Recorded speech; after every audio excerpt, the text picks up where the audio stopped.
Hi everyone, my name is Maria, and on this channel I usually make videos about planning and planners, and today I would like to address an issue of so-called planner anxiety. So I was very surprised that when I googled the topic, I found lots of videos about how people with anxiety are explaining how planners are actually helping them to cope, how it helps them to track their anxiety, to organize their thoughts, and so on. And this is amazing, don't get me wrong. But I haven't found a lot of videos or articles that are addressing the issue of the planning anxiety, the anxiety around the process of planning, time management, and especially for people who are following the planner community, choosing the planner, which planner you're going to use for the next year. Because now it's only July of 2023 and we're already pre-ordering planners for 2024, and we need to make this choice right now because otherwise we might not get the planners that we want. So I would like to address the issue, talk a little bit about it, talk about my experience with planner anxiety, and what's the most important, probably give you some tips that helped me, that worked for me. If you have planner anxiety, I hope I can be at least a little bit useful. So first, let's give a definition. And I would define planner anxiety as the type of anxiety that arises from everything related to planning, organization, time management, journaling. So it might be related to like work planning and scheduling and digital planning, or to choosing your paper planner and using it and organizing it and so on. Let me give you just a few examples of what happened to me when I started bullet journaling. I watched all of these fantastic videos. I was subscribed to several creators on Instagram and Pinterest. I decided to buy that fancy notebook that was like way more expensive than the other notebooks that I've used for school because I was in high school back then. But before I actually started doing something, it was on the shelf for 3 months because I was so scared to take it from the shelf and start writing something, knowing that my handwriting might be not perfect or my artistic skills are just not there. I'm just not an artist in terms of like drawing and painting, and somehow I feel the pressure to make it all look nice and beautiful, otherwise it won't work. That's something that I believed. And when I started my bullet journal and I made this little mistake on the first page, I just took out the page, I tore it out, and I just started from scratch because I couldn't handle that little mistake. So that was my first time experiencing planner anxiety. Another type of planner anxiety, I believe, is related to planner community because we're here using paper planners because we like paper, we like stationery, and a lot of us have anxiety of choosing the right planner that we will be using for the whole year or at least half a year.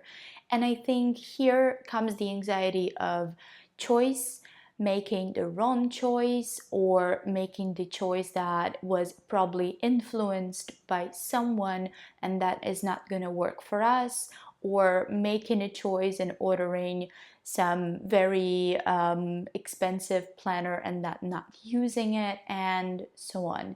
And I was anxious about it. When I was ordering Hobonichi for the first time, I was super anxious. First of all, because it was coming to me from Japan.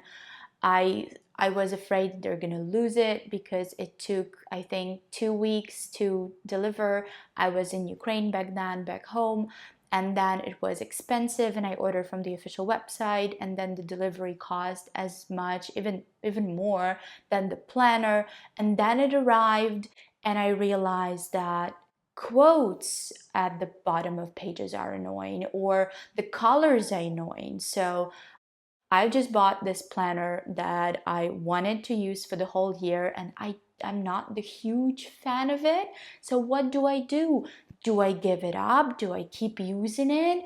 I felt the constant need to push myself to use it, especially the daily pages, even though I had no idea what to write there. So there were a lot of things around it, and one of the reasons why I'm making this video is because I see a lot of posts on Reddit or on some random forums about planning and study habits and stationery, about how being the part of the planner community or following the planner community closely causes the planner anxiety, which I strongly disagree with. I've seen a couple of videos and I've read a couple of posts where people were criticizing certain brands for organizing pre-orders in such an early time, right? It's only July, I've already pre-ordered from Sterling Ink. On the other hand, some people are criticizing companies like Hobonichi because they're revealing their lineup only in August and then you can order in September. So for them, it's too late. In my humble, very subjective point of view, the planning anxiety and planner anxiety does not stem from the planner community or all of those videos and Instagram posts and Pinterest posts, but it stems from something deeper. For example, perfectionism. I realized that during the same period of time when I was so scared to start a new planner, when I was so scared to write on that blank, fresh, empty page, I was also being a perfectionist about everything else. So I think the planner anxiety actually helped me to realize that this is the issue that I had and I needed to work on, because perfectionism doesn't get you anywhere, just stops you from doing things, really. I just want to share with you, after the reflection, self-analysis, I came up with 4 reasons, 4 factors that actually caused me this planner anxiety that turned out to be being a deeper issue. And the first one is the fear of failure. I realized that whenever I start planning my goals or I start organizing my planner, I'm just so scared that I'm gonna write all of those beautiful goals down, but I won't achieve them anyways. Why am I even doing this? And that's true. When I go back through my planners from 3, 4, 5 years ago, I realized that, well, those goals were not achieved. And I somehow felt the pressure to achieve all of them. I didn't change my goals throughout the year. I didn't feel like it was okay to give up on things. When I was reading the book and I didn't like it, I felt the need to finish it, to read it till the end still, but life is just too short for that. So how I address it now is, I showed in one of my previous videos, this is my goal spread, and some of the goals are not relevant anymore. So I just cross them out to make it look nice. I just use a marker on top, this beige marker. But for example, speaking basic Portuguese, which was my goal, a great goal at the beginning of the year, is irrelevant now because I'm moving to Belgium for at least 1 year and I will not be living in Portugal. So probably learning basic French would be a more important thing for me right now than learning basic Portuguese. So yeah, and it's completely fine. Another thing was improving my drawing skills. I write this every single year. Every single year I write, okay, so my learning goal is to finish the academic drawing course that I bought like 5 years ago. Haven't finished yet, still have access to it, haven't finished. Or how I wanted to finish the Adobe Illustrator course because I wanted to do more graphic design and to learn more about using the software.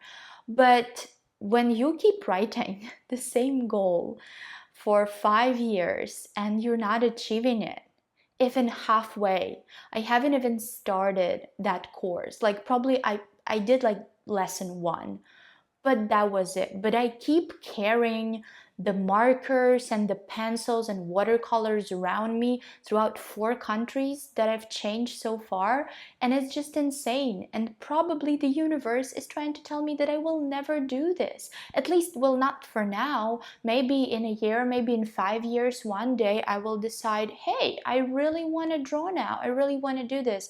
But this is not my goal for this year. I'm going into a master degree. I have some new hobbies that I would like to spend more time and money on. So no, drawing is out of the picture, so I crossed it out.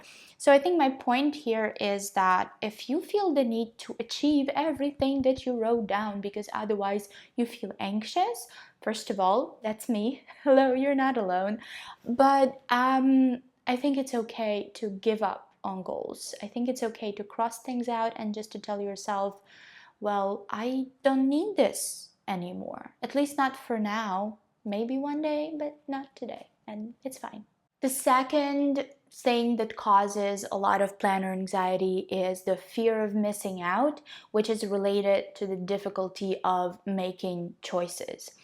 I think that this issue is rooted even deeper into maybe not trusting yourself, because this is what I talked to my therapist about the other day, that I feel like I'm making wrong decisions because I don't trust myself. I don't think that I'm the person that is capable of making like 100% of right decisions. That is why I would rather listen to other people, because if then it turns out to be the wrong decision, I can blame them and not myself. So yes, it's a huge deep issue, but how is it connected to choosing a planner? Well, a lot of people I saw writing posts, making videos about how they bought the planner and then it didn't work for them, or they're still struggling to choose. That's why they ordered 5 different planners from 5 different brands, and now they're jumping from one to another and it's giving them anxiety. And I know exactly what those people mean, because as I mentioned, my first like dated planner was Hobonichi Cousin, and I ordered it in 2021, and I wasn't very happy with it, but I didn't know about like all the other brands. I didn't know about Orestel, or back then it was Wonderland as well. So what I decided to do the next year, I decided to order everything, literally everything that Hobonichi had. And I ordered weeks, I ordered 5-year Techo, another cousin that I don't have because I gave it to a friend. I've ordered A6 Avec that I used for collages. At least I used it somehow. So I ordered so many things. I think I also ordered Day Free and maybe something else. And because I'm the person who needs to have one planner throughout the year, only one. Otherwise, I feel anxious because I need to be focused somewhere in one space. Yeah, it gave me double anxiety because I didn't know what to use. And the whole last year, I ended up using Hobonichi Weeks, and it's a great planner. I'm a big fan. And even though I switched for this year, I still recommend it for people who need a smaller size planner and who don't mind the horizontal weekly layouts. But the fear of missing out and the fear of making the wrong choice either makes you buy one thing and then regret that you didn't buy everything else, or buy multiple things and then it's so wasteful and you don't use them and they're just there forever on your shelf empty, unless you give them to other people like I did. That's why I don't have a lot of notebooks, because I just gave them away. So I think my point here is that if you feel like you have this FOMO feeling, that you're scared of making the wrong decision, first of all, try to be a little bit more conscious about your like purchasing choices. Don't overbuy unless you have people to give those things to, because a planner is a great gift. So if you have people who would enjoy getting a planner as a present, yeah, sure, why not? But then don't blame yourself for ordering too much or making the wrong choice and ordering only one planner. The third thing that I would like to mention is something that I've already talked about in this video, is perfectionism. But perfectionism as the feeling of the need to finish something. So I used Hobonichi Weeks for the whole last year. I really enjoyed it. But then I was working for this startup. I was working online, and we used our own CRM to track the work tasks. So I didn't really need this huge weekly vertical layout. But then, closer to the end of the year, I realized that I do, because I start taking more like freelance orders, I start doing my own projects, I start consulting people who want to create like info products, educational products. So I started working as a consultant, and for that I had a lot of calls, small things that I would need to write down, some little notes, and I realized that this space is just really not enough. So if you have a look at the beginning of the year, there were quite a few things written down here. It looks quite full, but then closer to the end of the year, a lot of my spreads are just empty. Some of them look like this. There's like absolutely nothing here. And this is because I just realized that I don't really need this planner anymore. And that was when I was using a little bit of Cousin. And I took my old Cousin, I still had a few blank pages here for the weekly spreads, and I was using them just because I couldn't fit everything I needed into weeks. And I let myself do this, and it was fine. It was completely okay that I didn't finish the whole planner. I didn't use it as I planned I would. So I guess what I've learned from this is not everything has to be done in a proper way. If you don't want to use that planner anymore, don't use it. If you want to take a break for a month and just give it up, it's okay. It's completely fine. That is why now I'm not beating myself up for ordering only one planner for the next year and not looking into many more options. I ordered exactly the same planner as I'm using this year, only with a smaller amount of daily pages. And I don't know how it's gonna go, because I will be studying and working, and also I have personal goals. I'm trying to lose weight, for example. So all of these things together, they might not fit into one planner. Maybe I will need like extra week size planner or whatever, and I can get it if I need it, or I can just utilize my common planner for my need, and we'll see how it's gonna go. I will definitely be posting videos about using the planner as a student and as a working person. So yeah, we'll see. But my point is that it's okay to adjust, it's okay to give up on things, and it's okay to not use your planner every single day. And the last thing that I want to address that might be causing you planner anxiety is actually very simple. Maybe you're just over planning. Maybe you're over planning because you think that you have to achieve more, that you're not doing enough, and you have to do more and more and more. Or you're over planning because you're overworking. So you're just working too much. You're actually achieving all of those 20 goals a day that you're planning for yourself, but it's just a little bit too much. So probably your personal life suffers, your health suffers, mental health, or the quality of the outcome suffers as well. This was my issue for quite a while. Either I felt like I'm not doing enough, so if I don't plan like 5 big things to do outside of my working tasks, then I'm just being too easy on myself. Or at some point when I had one full-time job and the clients and the part-time, and also I had hobbies and I had gym, and it was too much.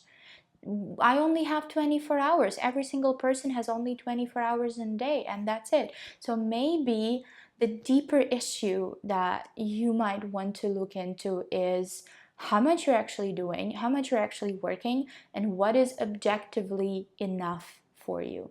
And to sum up, I just want to give you a quick list of things that help me to get rid of my planner anxiety and planning organization anxiety, and to actually enjoy using my planner that I really, really like. So first thing that I stopped doing is I stopped choosing aesthetic over functionality.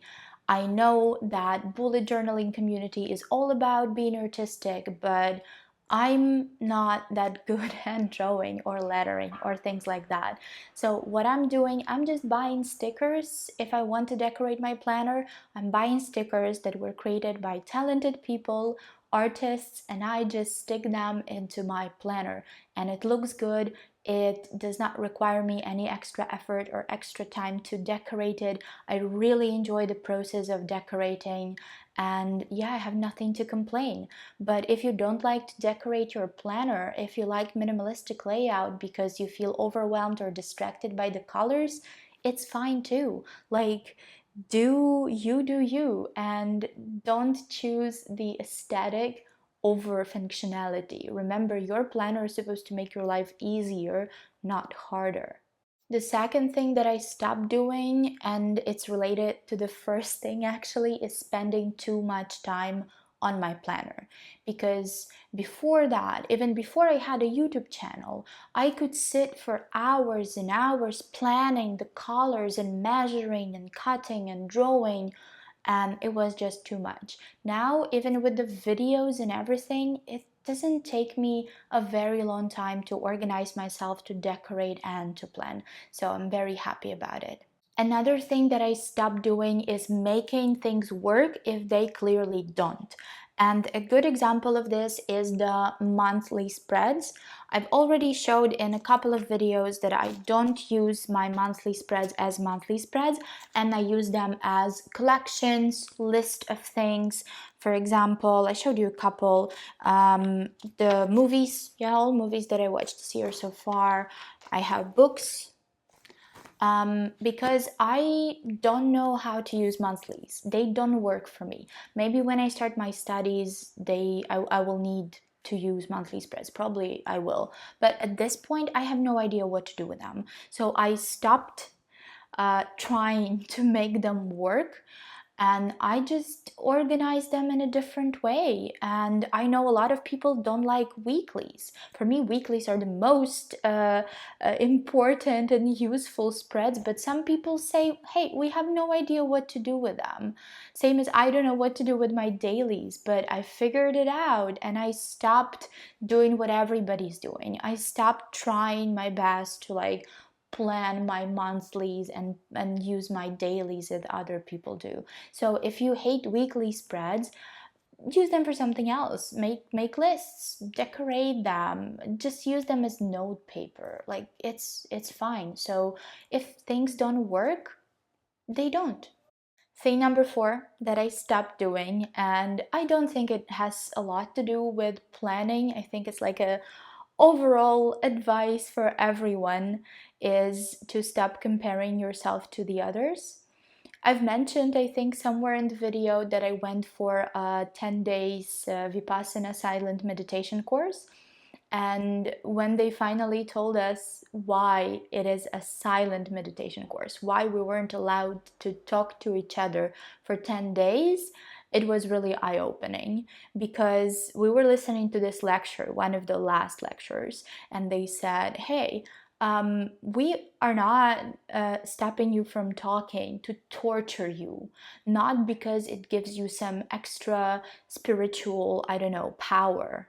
We don't want you to talk to each other because we don't want you to compare your progress to another person's progress.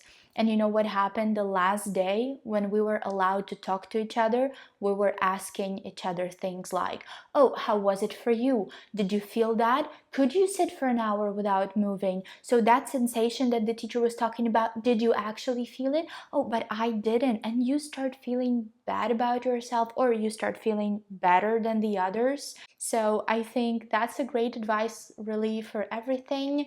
Um, Everybody has different talents.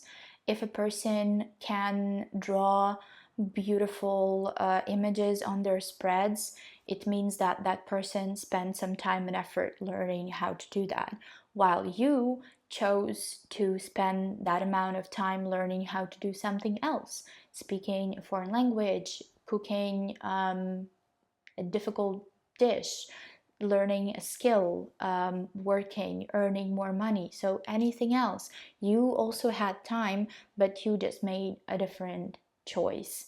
So yeah, I think it's completely fair, and it doesn't mean that you have to be able to draw these beautiful spreads and do the lettering. And if even though I would love to learn how to do that, I choose to use my time for something else. So I try my best not to compare myself with the other creators here on YouTube. Thank you so much for watching. I think this was my first video somewhere between the planning and like self-help, psychology, mental health theme. And I started this channel as the planning channel because this is my comfort zone. This is something that I feel comfortable talking about. And I don't think I'm very good at structuring my thoughts when recording myself on camera when I talk about these complex issues, but I think this is my first attempt. So I'm, as always, very happy to receive any form of feedback, positive, negative.